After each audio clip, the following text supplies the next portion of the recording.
Hi, welcome. Today on the podcast, I am interviewing Reggie Tidwell and Tim Scroggs of 40 Hearts, a design and branding agency in Asheville, North Carolina. And the reason I really felt so compelled to bring them on is that these are two incredibly talented, independently accomplished designers who both have a lot of leadership in the world of design.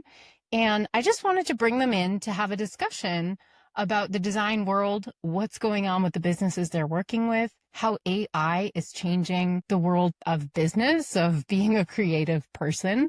I think you're going to find that this conversation is very hopeful and positive, even in the midst of a lot of uncertainty and change. So I want to give you a quick introduction to Reggie and Tim, and then jump into our interview. Reggie Tidwell is an award-winning, multidisciplinary graphic designer and photographer. After 23 years of success running Curve Theory, a design and branding business, Reggie recently founded 40 Hearts with Tim and Joao. Reggie is considered a design leader in his industry. He created the multimedia class at Washington University as part of the visual communications curriculum. A believer in community service, Reggie has served in many key board roles in the community. Currently, he serves as the professional services chair on the Art Coalition for Arts Asheville. He is also the founding president of the Asheville chapter of the 111-year-old National Professional Design Association, AIGA. He currently serves on the organization's national board. Reggie has dedicated his career to helping small and large businesses and organizations effectively connect with their audiences. Tim Scroggs is a strategist, branding expert, and web design innovator dedicated to transforming ideas into impactful realities. As a founding partner at 40 Hearts, Tim combines technical expertise with a deep understanding of human connection to guide brands through challenges and toward clarity, confidence, and growth. Known as a strategic Sherpa, Tim excels at asking the right questions, uncovering the deeper why, and fostering seamless collaboration with his clients. His process is anything but prescriptive. Instead, he empowers teams to discover insights organically, creating tailored solutions that resonate deeply with audiences. Whether crafting a visually stunning website or designing a brand strategy with long-term impact, Tim brings a unique mix of creativity, curiosity, and conviction to every project. His approach is marked by positivity, passion, and an unwavering commitment to helping clients see their brand and its potential through new eyes. Reggie, Tim from 40 Hearts, welcome. Just to start, I'm so curious about both of you. I know that you started this new agency, 40 Hearts, about a year ago, and I'm curious if you could just talk to me about what your journey as designers has been and what made you start this new venture. Yeah, it's a great question. I mean, I think for us, Tim and I both have been solo designers, and Tim had a smaller agency before, technically maybe bigger agency, but Both did. it was a different format, I think. Mm-hmm. The biggest thing for us is that we were feeling somewhat siloed and knowing that we're seeing really large scale projects escape the Asheville market. So a lot of businesses here will outsource their large scale branding projects to agencies in other markets like Atlanta, New York, even Greenville, LA. And we have always been, and certainly I know we'll probably talk about AIGA later. It's also a part of the reason why I started an AIGA chapter here, because we really want to educate businesses on the deep pool of talent that's right here in Asheville. And so we wanted to be able to connect with so many of the creatives that we've been working with and have collaborated with and be able to retain those projects right here in Asheville so we can continue to stimulate our own economy while also attracting large scale projects to Asheville. Yeah. And so that was really why we originally created 40 Homes. Yeah, the idea hit us when we were at a conference and we saw these really great designers on stage and they work for one of the biggest agencies in the world.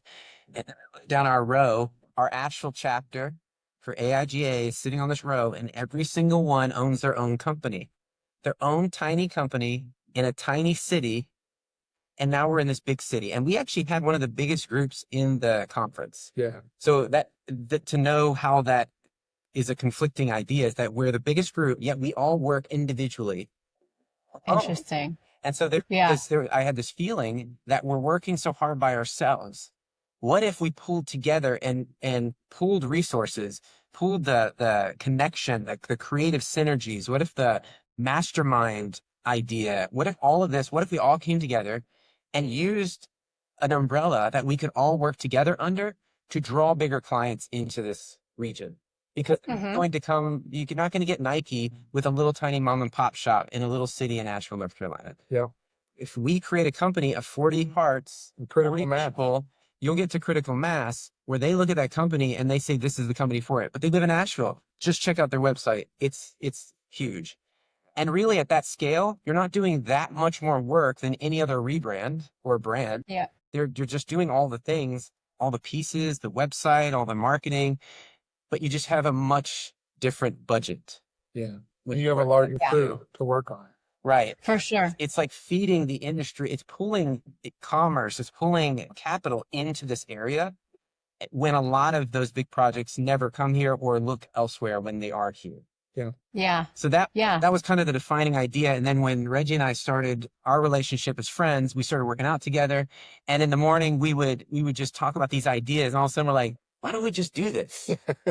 And so we just decided to close down our agencies. We both had pretty successful agencies and we just locked them together and we just started building it. And the first year was difficult because Helene hit. We had another partner in and we were trying to figure out how it was all fitting together. It's a process of getting your feet under you and have a big vision. It's not just all going to happen. You know, you work through things and decide who you're serving, decide how it can flex and how it contracts in times of disaster like we went through. So the cool thing though, and I think the really beautiful thing and what definitely helped us understand that we were on the right path and this is what we should be doing is right out of the gate, before we really even formulated much of a brand of our own, we met the CEO of a tech company at just a social hang. yeah. And he was so enamored hearing us talk about our business that he invited us out for drinks the following week.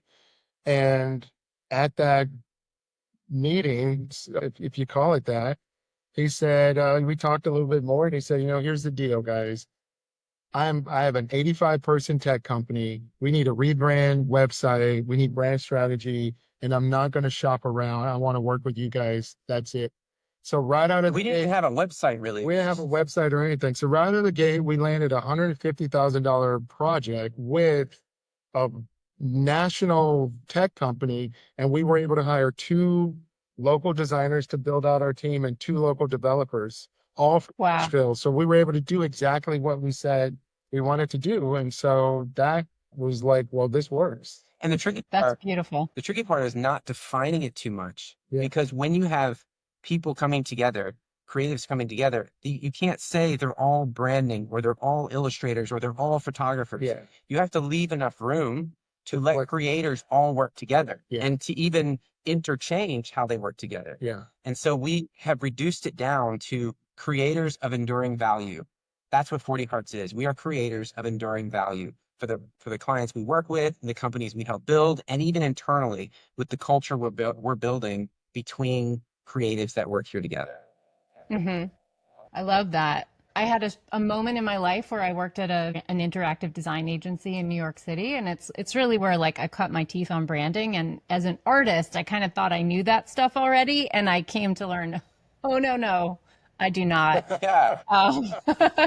This is a whole special world that is very talented and good at what they do and worth paying for. Yeah. Especially in the time we're in now. Yeah, for sure. Well, I would love for you to speak to that because, I mean, both from the perspective, because the people listening to this show are probably more likely to be the solo creative who might work for an agency like yours, but also there are people who are, I mean, I think all of us are kind of feeling it a little bit in this moment of economic uncertainty.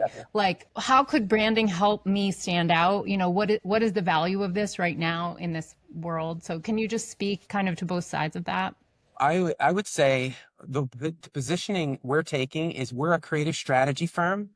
We're helping legacy or mid-market companies clarify their brand and align leadership and to kickstart this momentum.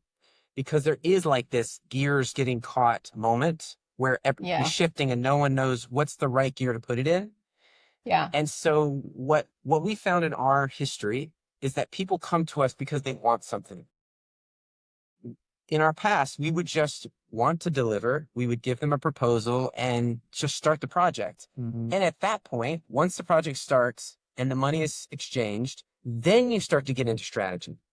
So you're already locked into a project and a commitment that they may not actually need, given some strategy and some thought. That's exactly it. So what we started doing is redesigning the process of how a company approaches the process of brand and or marketing at large, because it's not just all about branding. You may need brand work, but you may just need work getting your name out there. You may just need strategy. You may just need some thought leadership. Right. People around the table to kind of help stimulate some ideas. Right. So we started designing a service called the Brand Vision Accelerator because we wanted to serve in a high trust, high impact engagement. Something that would give a founder or a CEO a step back to breathe a breath of fresh air and to get creative, to speak to what they're going through, the issues they're having, prioritize thoughts and struggles, and just come to the table without any commitments, no locked in project scope, and just talk about it. And then we deliver to them a whole document, and it's only a 90-minute process, but we deliver to them a document that lays out what they've told us and project ideas on how they can move forward. That it's not necessarily you need a rebrand or you need a new website. Sometimes it's you need to start to develop a voice around owning this part of the industry.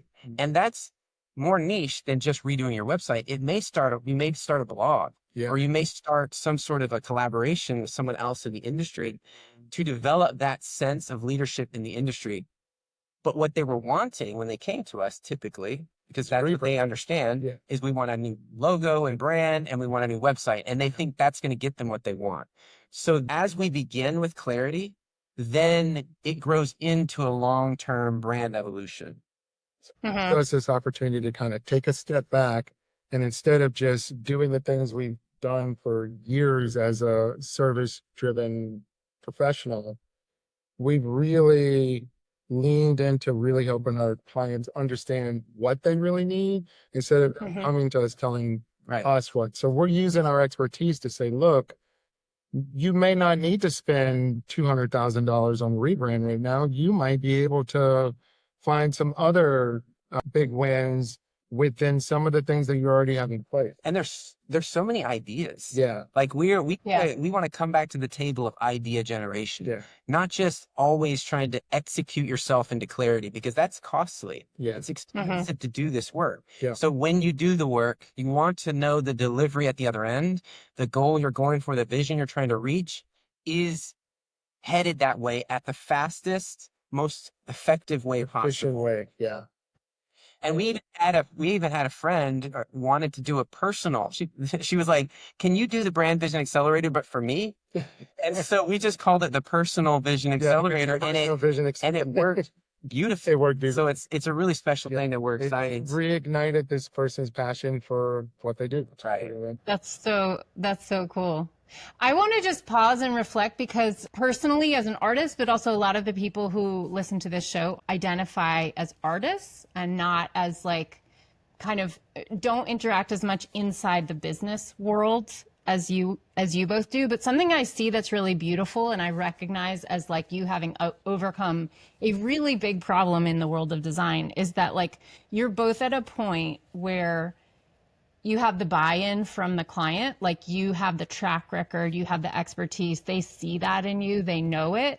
And so you are kind of given the space to direct the project and for the client to have some trust. I think that's really beautiful. I personally learned a lot about building a business because of working in a design agency, because of just that way that designers have to get that training in like listening to the client, but then also redirecting the client. And which is not something a painter alone in her studio is ever doing. Right. True. So it was like a huge learning curve for me, but so important. And so I'm just curious if you would speak to like that transition from that like beginner designer who's starting out, who's a little bit more taking what comes at them, to that like rising up to that expert level where you have arrived. I think a lot of it has to do with confidence. I think through this work and through the years, for me, it's been 23, almost 24 years, because there was some overlap. Both Tim and I had fairly large scale projects. I had one for the city of Asheville. Tim had one for a national level client. Mm-hmm. We were wrapping up. So we had this sort of overlay. But I think for us, we really love this work. And I think the more you are really passionate about it, the more you look for ways to be more efficient at it, the more you look for kind of take inventory of the knowledge that you've gained over the years. Mm-hmm. You realize that and I think for me too, having been in speaking scenarios where I'm either on a panel or I'm leading a pricing workshop for Mountain BizWorks or whatever, one of the things I've learned is that I've garnered a lot of knowledge over the years. And I'm sure Tim feels the same way. And you don't really think about it. You're not just, walking around thinking about, God, I'm so smart. I know all this stuff. But when you're put in a situation where you're having to share that knowledge with other people, you're like, oh, okay. And so I think there's this very natural, organic thing that happens when you're in a space with a client now, when you've had this longevity in the industry, where you start speaking just from your place of expertise and experience and the client, Mm-hmm. and through that you build that trust. And it's not something that happens overnight, but it gradually happens. And the more it happens, the more you're like, oh, Yeah. this is one of my superpowers. Like, this is one of the things that I get to own and I get to share with the world. And that's how Totally. it's felt for me. I would say that there is a place where you can find too much comfort and there's no freedom for the unknown to be present. Mm. Now, I know artists deal with this in the creative space and they develop a skill for going into the unknown, for developing something in the dark, for creating something out of nothing. And that is not a skill much different than leaning into this side of things. And what you'll find now, even with AI, is causing us all to realize that we're all constantly walking into the unknown. Even the highest level CEOs and executives are walking into the unknown. But it's the ability to walk into the unknown consistently, to push into the things you don't know, to not fake it until you make it in the sense of act like you're the part, but actually just to walk into it and show up there. To put on any type of deception around yourself. But if you show up at a place where you're scared to death to go, just like you do in painting or your art, just like you do in your design practice. Staring at a blank canvas. Right. You push that level of discomfort. Yeah.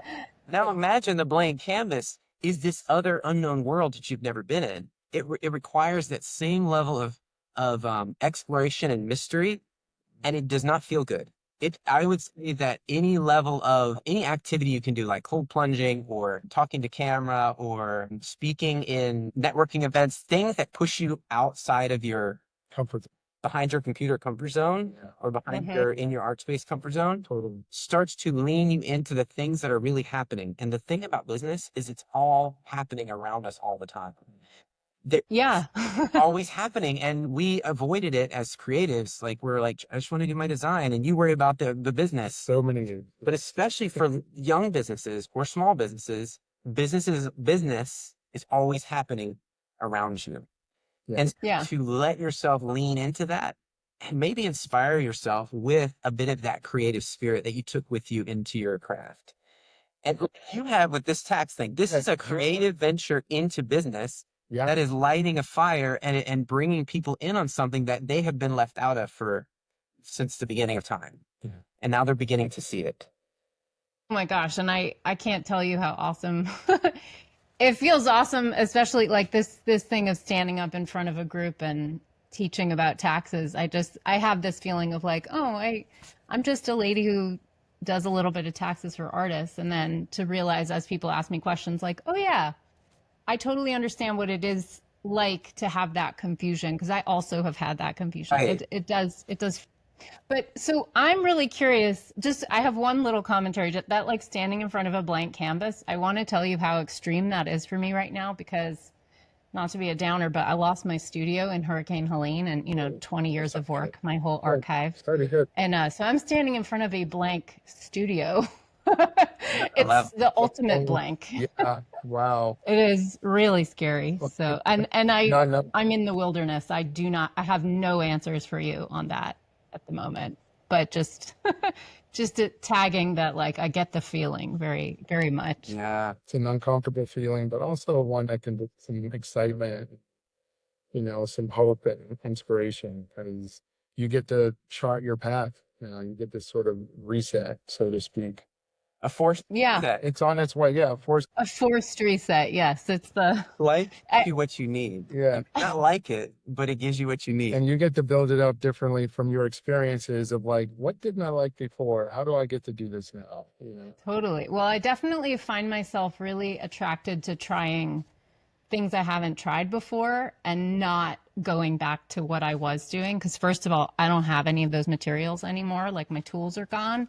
So I might as well start with silk screening, Yeah, just silk screening. What a Yeah. information. I mean, it's awesome. I feel actually really aligned with printmaking. Though I'm a painter, Yeah. the economics of painting do not speak to my heart the way that the economics of printmaking do. Like, I like the democracy of it, the accessibility of it, the like fact that other people, it's less precious. So it's kind of a cool, yeah, it's a cool thing to explore And we've got for the great place that I am. makers in Asheville too, so you're in good company. Somebody gave me a recommendation. I'll shout them out. Ink Pusher. Somebody recommended. They were like, "Oh, the guys at Ink Pusher are like, they're artists themselves, and they'll make you a screen. Like, you don't have to go through all that the burning a screen process." And that was really helpful to me. So it was super nice. But I wanted to ask you, just speaking of that like uncertainty, because I think certainly in Asheville, I know a lot of us are feeling that like, that post-Helene uncertainty. But I think also just at the national level with, an administration and some policies that are a real turn from where we've been headed, economic uncertainty, tariffs, things like that. I'm just curious, and also AI coming down the chute. It's all at Like, once. It's all happening at once. yeah. Really recovering from Helene, and we're having to like deal with all these things coming fast and furious. Yeah. Well, so I'm curious, just because you work with multiple, businesses, and even if you can touch on the AIGA work that you do and seeing other designers, like what is on the minds of the companies coming to you right now, but then what's also on the minds of the designers, your fellow designers, creative community? Yeah, I mean, you touched on AI, and I think that's probably at top of mind for a lot of designers right now. Is this something that I should be afraid of? Is this something that I should lean into? What I What are personally, the ethics? yeah, around what are the this? ethics around it? As designers too, a lot of designers are concerned about their work, like AI models being trained on their work and people being able to generate their style of work without their approval and being able to make monetary gain from work that, you've done, but you didn't actually do. And that's, there's a lot out there. And I think ultimately right now, we are as a nationwide organization, AIGA, is really just trying to be the best support we can for our artists while also sort of recovering as an organization. I think right now, being on the national board for AIGA, my biggest priority right now is our chapters, because our chapters are our lifeline to our different design communities across the country. And we really are trying to strengthen that relationship between our national board and our chapters so that they have the resources they need. Our organization definitely had been impacted by some just previous, I would say maybe some poor administration, or, there had been some missteps that had been taken that I think we're in the process of steering the ship in the right direction. And so we had a little bit of financial stress. We're getting over that hump.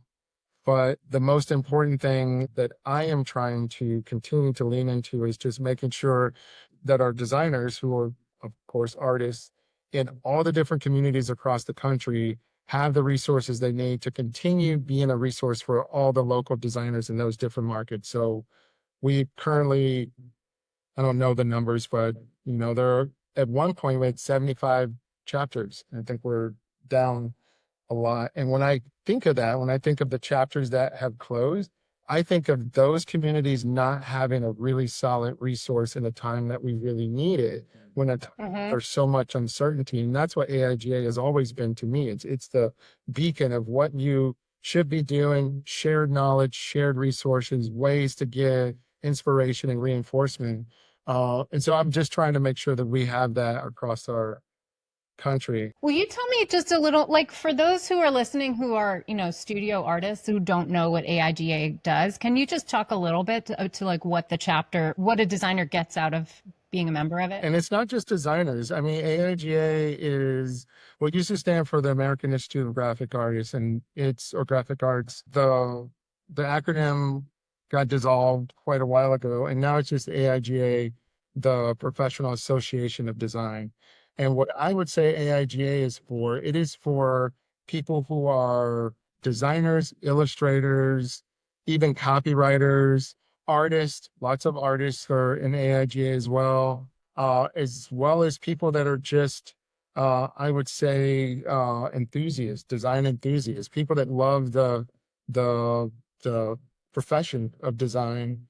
And it, one of the benefits that I've always gotten is when I go to a town that I've never been to before, I will look ahead and see if there are any AIGA chapter events going on. And there usually are really great events, from studio strolls to panels to small little design events. And like our local chapter here in Asheville that even actually works with artists. And I know just recently they had an art opening that they promoted, and a lot of the chapter members went and supported this art opening. So it's things like that just really give you a greater sense of community. So I think that's the biggest part. I think that's what you're touching on. Is the greater sense of community, but also not just your local community. You're now tapped into this much larger network of people. So you can pretty much move freely about the country and still kind of connect at different points. The villain you're always up against in the world we're in now is isolation. Yeah. And I think that they're fighting a lot of times. The chapters are feeling isolated. Yeah. And so National is always trying to figure out how to recreate the sense of community, because our tools, though they're great and they're efficient, often silo us off and they isolate us. They do. And it's really difficult to make it a point to get back together, to regroup, or to interweave back into a community. Yeah. And it becomes more difficult the less you do it, because you just become less practiced in the art of intermingling. Your status quo. It's hard to work with others when you haven't for a while. It's hard to work in an environment where there's other people when you haven't for a while. And that's just normal. The human just gets comfortable. But I think isolation is the villain we're up against. And this goes across the board, not just with designers and artists, but clients and CEOs. And it's happening everywhere right now. As we become more digitally dependent, we are removing ourselves from all the different human interactions that we used to have. And so we ate the lie that social media was our connection. Yeah. We were told that would be how we were connected into a group or a community or whatever they call it. And they stole all the language that actually gave us that community. Yeah. And so another big driver for us starting 40 Hearts, that we were seeing this pressure to produce, and people bringing in freelancers to get something out of them and then sending them back off. Like, you're not really a part of this. We just need you for this. And then you go away. And so, and even our families suffer in a large way when we sacrifice it all for the project and for the client and for all the things that we burn ourselves out in the process. And we were feeling burned out when I we think came burnout's together. a big thing too, yeah. And we're like, let's create a company where the value of a life outside of design, outside of work being the thing that defines you, outside of all those pressures on you, let's create an environment where work and your family or your personal life are equally valued and they work off each other. They commune together. Work-life balance is huge for us because we both, as you know, are family men. We love our families.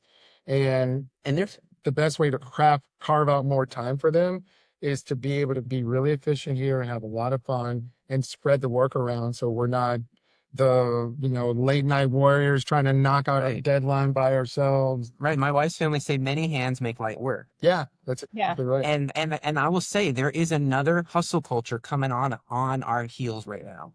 I was a part of the original hustle culture, and it took me a long time to break free of it. And now you'll see people like Hermosi and some of these other people online that are pushing again that work is all it's about. And he will literally say, I put work above my marriage. He literally said that in an interview. He said, we got married under the pretense that my work came first.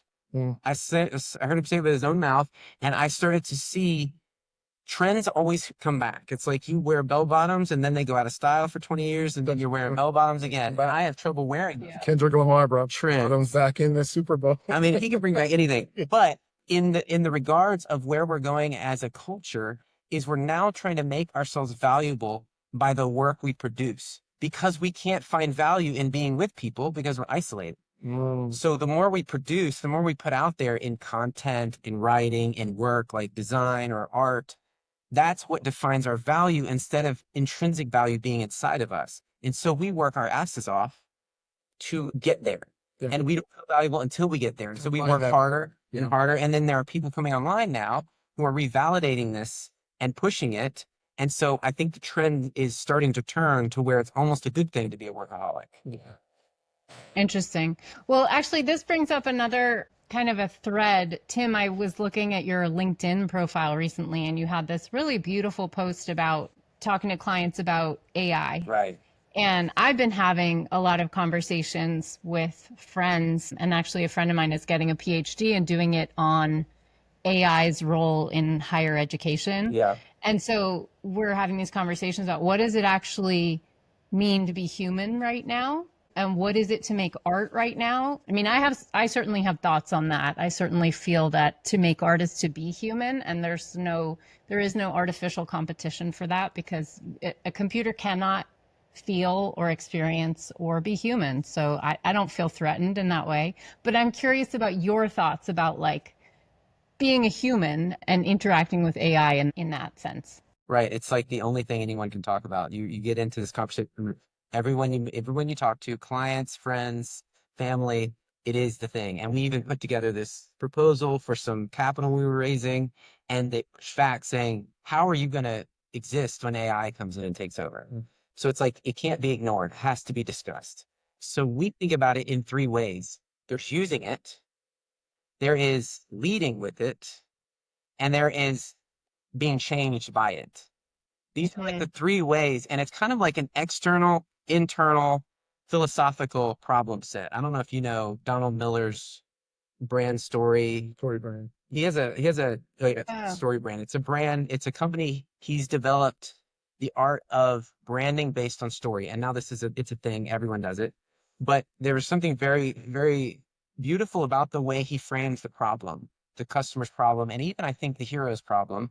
It's how does it affect me externally? How do I feel about how that's affecting me? And then what does everyone else believe?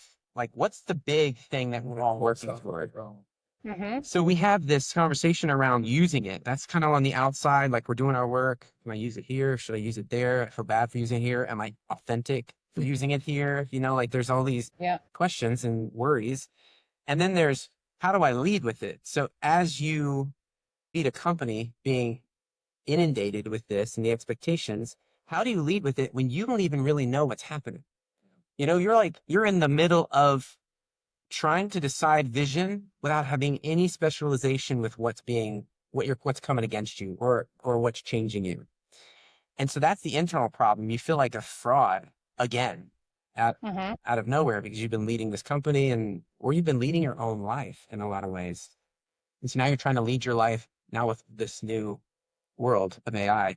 And then the final one is the bigger picture is how are we being changed by the AI? The way our minds work, the way we approach creativity, the way we feel when anything can be replaced, when it feels like anything can be replaced. And so the question we started asking ourselves is, what do we need to do ourselves? Like, what's our next step? Got to figure out.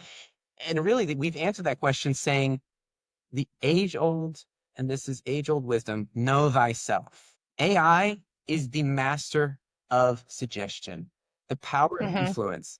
If you come at AI with no vision, it will guide you into something. It will begin to use you at that level because it is the power of suggestion. That's the thing that is so powerful about AI because it's coming at you with infinite ideas, apparently. It's not refining an idea that you have. It's you're coming to it with empty hands saying, give me the thing, the answer. And now you're one, using your brain less. And then two, is basically just giving you the path, the steps. Right. And so it's all AI driven if you Mhm. choose to go that way. And it's not always bad. I mean, we are starting to integrate AI in a lot of the same ways we're seeing other agencies do it, where it's an idea starter or an idea developer. It's a tool. It's kind of like you get in your car to go fast to somewhere that's far away from you. Mhm. So you get in AI to go fast to somewhere that's far away from you. It's kind of the same way, or a tractor. Yeah. You get in a Mhm. tractor to plow a field.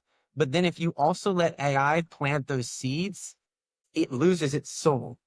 That's the thing about AI. It doesn't have a soul. Yeah. And you Yeah. might lose your soul in the process, but you'll get a good ego boost because it's developed in a way that, Finish the thing. Yeah. yeah, it's developed in a way that promotes everything you say. And so it's just going to lead you on these rabbit trails all the time.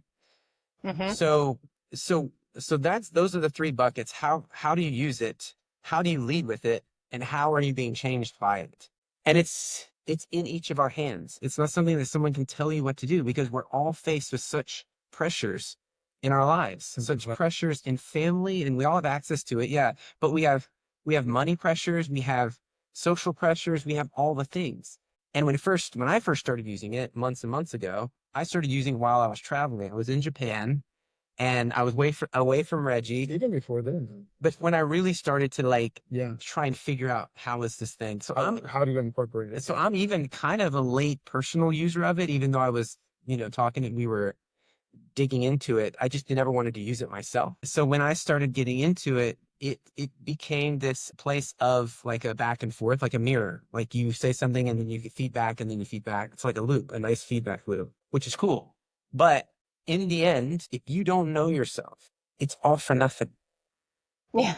And I could have said that before AI. And the feelings people are feeling about AI are the same feelings they felt about the digital camera. It's the same feelings they felt about the printing press. It's exactly It's right. fear and Yep. scarcity that something else is going to outplay you. Something that does something more efficiently than you do it, Right. but you don't know it as well. So you feel like you're going to get left behind. I feel like people have that very real fear right now.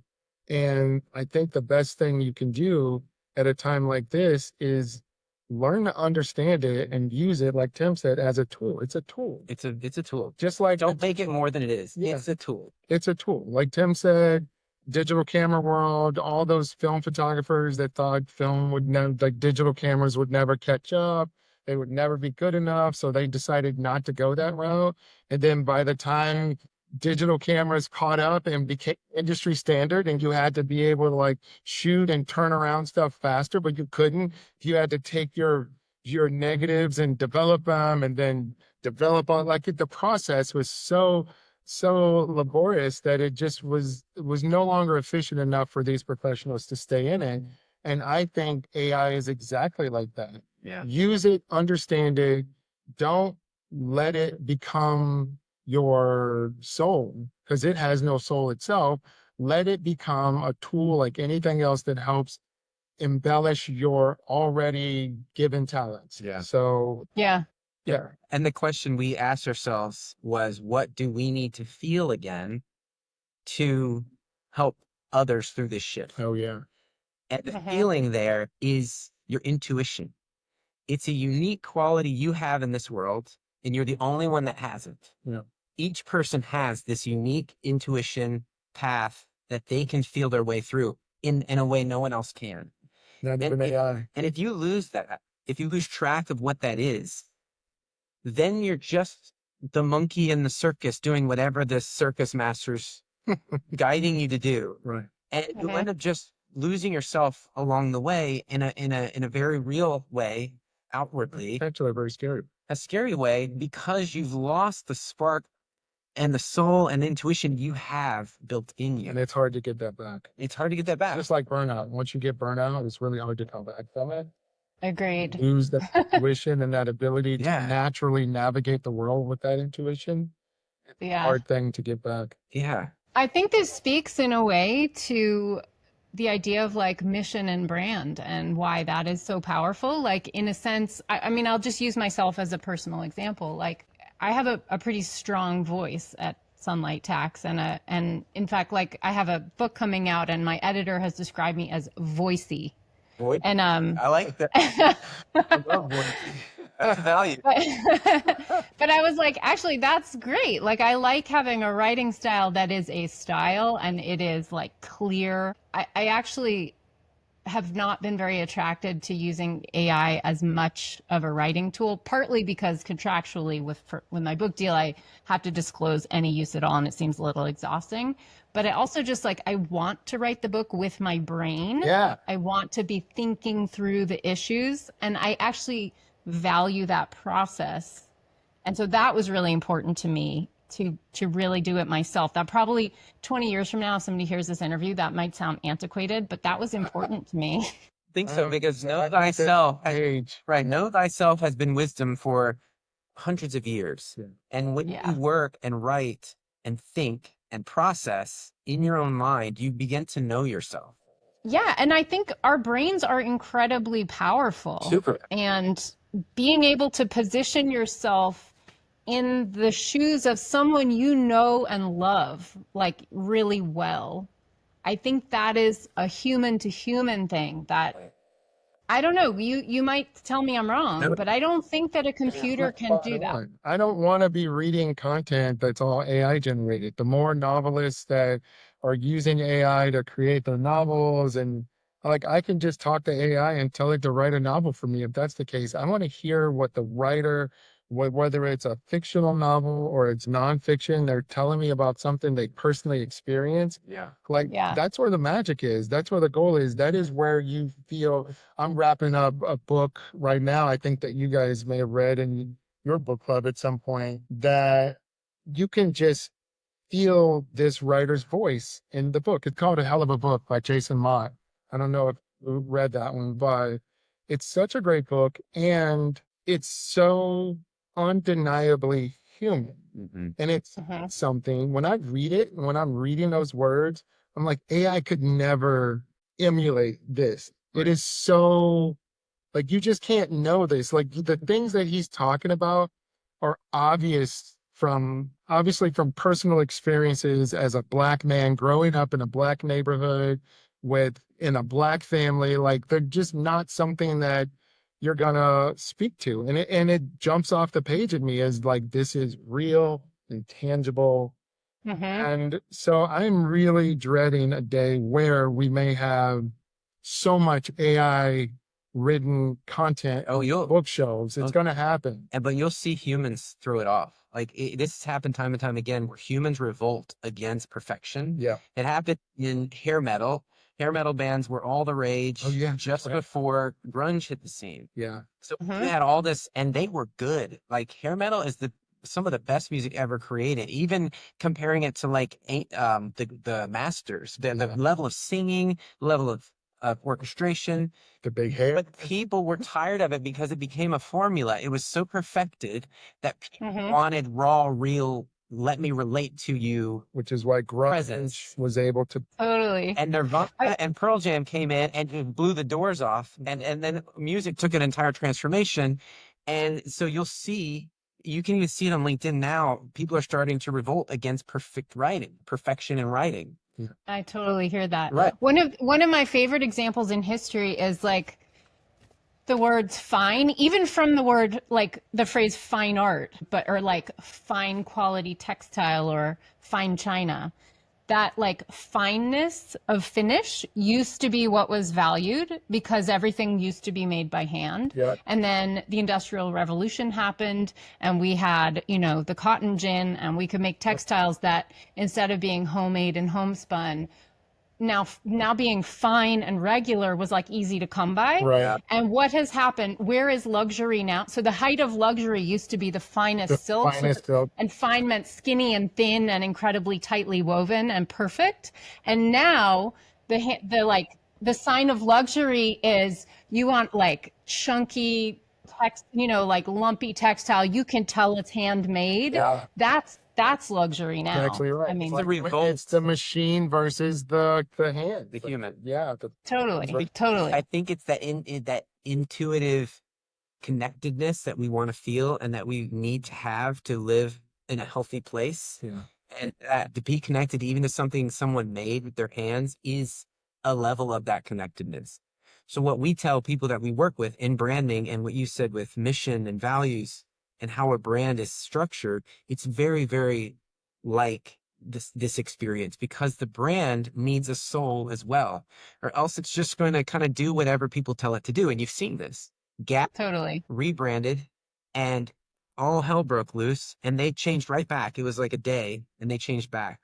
Airbnb rebranded and all hell broke loose, but they stuck to it and now no one cares. Right. Yeah. I mean, they care about things they do, but their logo was under a lot of scrutiny, but they stood behind it 150%. They knew they wanted to make that move and they stood by it no matter what. They had a soul, a buy-in, a conviction that you can't get with AI. You can't that level. I totally agree. It's that conviction, not like, no, I know what I'm about. Exactly. When you have that, I think AI becomes like a boost and not like something that changes your brain for the worse. Yeah, that's a great way to put it. So yeah, when you know yourself, then AI will boost you as a tool does. Yeah. And the tool should. Yeah. Yeah.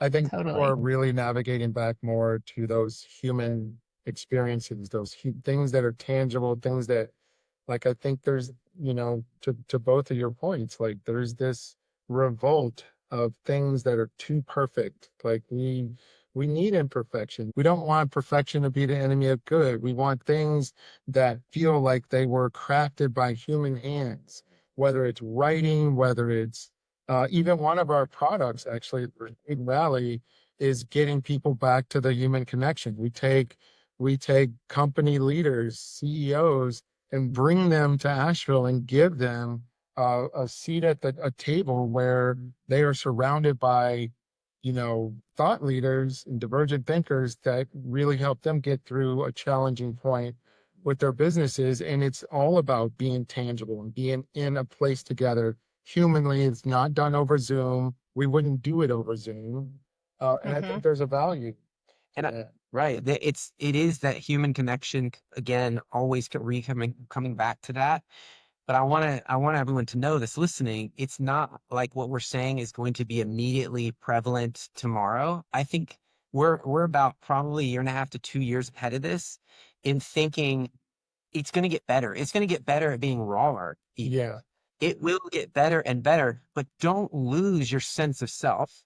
Don't lose your conviction along the way and inject yourself into this movement in the world. But don't ask, where can I fit?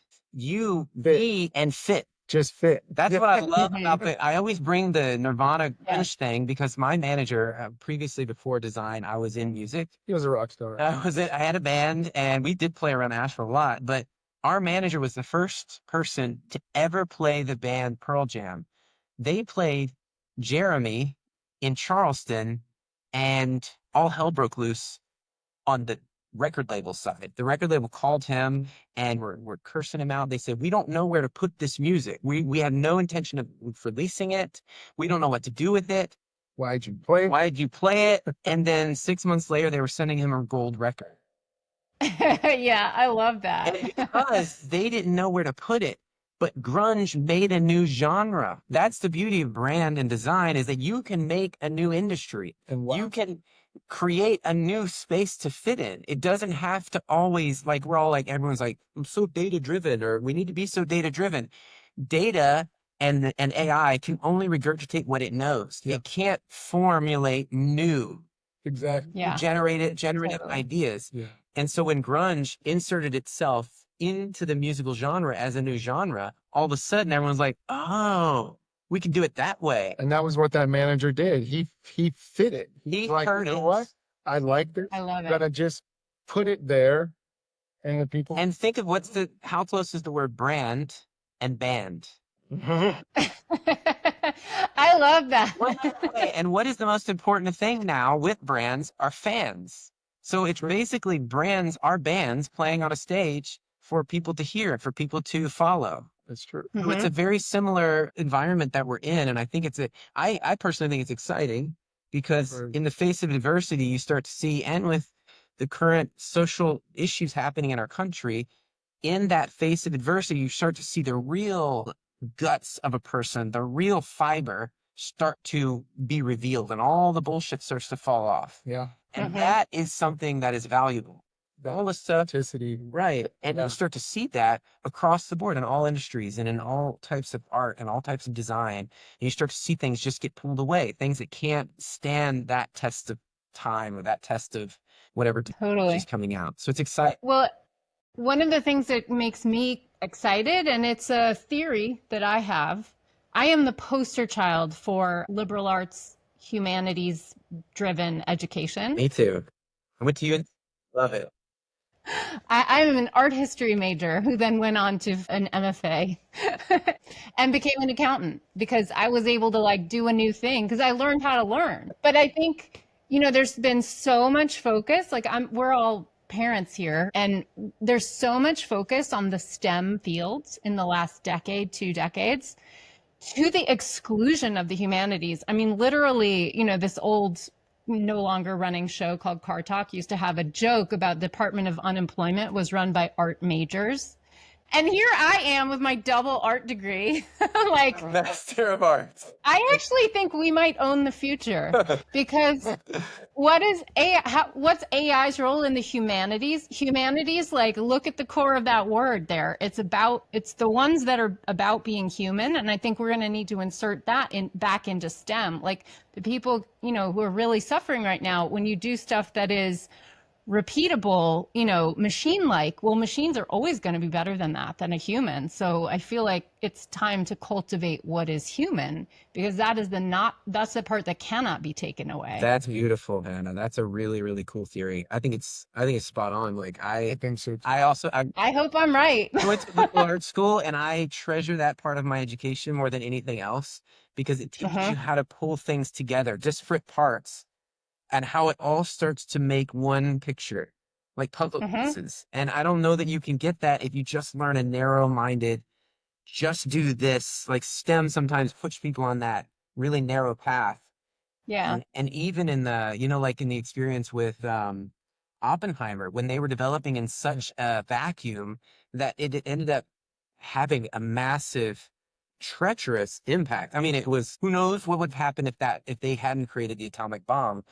But you can see the power and the misguided use of something created in vacuums. And so to see how things come together in humanities, to see how things make sense and how this affects that's a powerful skill that I don't think, no matter how far they push AI, it will never grasp the true nuance of being human. Yeah, it'll get good at imitating it. But I mean, as you know, an imitation is always an imitation. Here I am as an artist going to say, like, that's what's great about art. It's original. Not to mention the big owners that are owning the AI. We don't get into that topic, but let's save that for our next interview. I feel like we could go far. Yeah. Well, I feel like this is really interesting conversation. I would love to have you both back. Yeah. Is there anything that you would like to add just before we close that we didn't touch on that you wanted to mention? I don't think so. I think we went around the world with our conversation. I think there's a lot. I think I'll go back to what Tim said earlier, and I think it's really valuable. Information is just know thyself, don't lose your soul, find where you fit by forcing the fit. Like, Mhm. don't just wait to, For yourself. it's funny. The one analogy that comes to mind is I just remember when the kids used to play jump rope, right? All those people that were just kind of doing this and just trying to wait and when do I jump in, and they just they finally get in and the rope hits their ankle and but the kids that walk right up and jump right in and they're just right in the rhythm and the flow. I think that's where we all need to be right now. Just find your rhythm and just go for it. And I would encourage anyone who's listening to this to do it. You don't have to know everything. You know what you know for a reason in this point in time. Mm. And the more you move into what you want to do, even in the unknown, the more progress you're going to make than trying to get it perfect or figure it all out. Yeah. So I would just say, be encouraged. Don't be oppressed by everything that's happening and trying to catch it all, because you can't. No one can. I don't think any of us can fully catch it all. But you start to catch the things that are yours to catch. And that is Yeah. what will start to define your unique path in this world. You catch meaningful, relatable, meaningful bits Yeah. here and there. Yeah. I love it. Where can people find you if they want to find out more about your work? Where can people find you? Well, we have our website, which is half baked because it's been hard to have launch our own brand while working. Doing all the So stuff. that's 40hearts.com with the 40 as the numbers, 40hearts.com. And then we're both on LinkedIn. I'm not really on any other social platform. I mean, I may be, but I don't do anything on other platforms, just on LinkedIn. Yeah, I do have a personal one, which was the namesake of my business for 24 years, but Curve Theory on Instagram. Oh, yes. And all you'll see there is just my commercial, like landscape photography. I don't even have any lifestyle stuff up there. It's just all beautiful landscapes. So that's just become my sort of personal outlet. But yeah, we're both on LinkedIn, Reggie Tidwell, Tim Scroggs. Yeah. Yeah. Love it. This is Awesome. Thanks so much for having us, Hannah. This has been a wonderful experience. Love all the things that you're doing for the art community. You're a force. You are. Well, you all too. I'm really honored to share this tiny, beautiful town with you, doing work that is expanding our reach outward. So thanks both of you to what you do. Thank you, Hannah. Great to have you on, and thanks so much. Thanks so much, Hannah. Thank you for listening. If you like the show, please be sure to subscribe, leave a review, and share it with a friend. It really helps. I'm so grateful. My tax guide, Taxes for Humans, is available for pre-order at sunlighttax.com/book. This podcast is for education and entertainment only. Nothing in this episode should be taken as individual tax or financial advice. You can find all the tools, books, and links I reference at sunlighttax.com/podcast.